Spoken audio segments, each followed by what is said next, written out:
আসসালামু আলাইকুম বন্ধুরা, কেমন আছেন আপনারা? আমি আলহামদুলিল্লাহ ভালো আছি।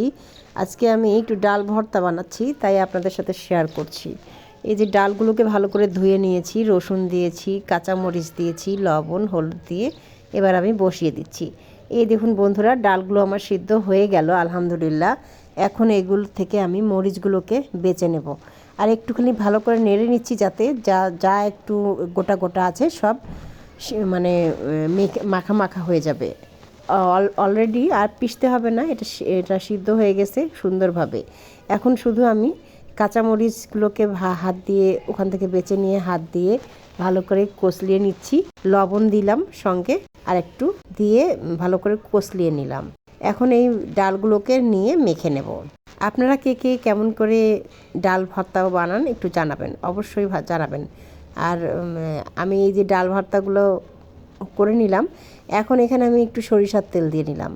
সরিষার তেল দিয়ে মেখে ভালো করে সাজিয়ে গুছিয়ে নিচ্ছিলাম। হঠাৎ করে মনে হলো আমার যে আচ্ছা, আমার তো ঘরে ধনেপাতা আছে, একটু ধনেপাতা দিলে হয়। সেজন্য আমি পরে একটু ধনেপাতা দিয়ে মেখে নিয়েছি। বন্ধুরা, আপনাদের সাথে সেটা শেয়ার করা হয়নি, আমি এই ছবিটা দিয়ে দিলাম। সে ধনেপাতা মাখার পরে দেখেন কত সুন্দর লাগছে, খেতে কিন্তু দারুণ হয়েছিল। শুভ বিকেল সবাইকে।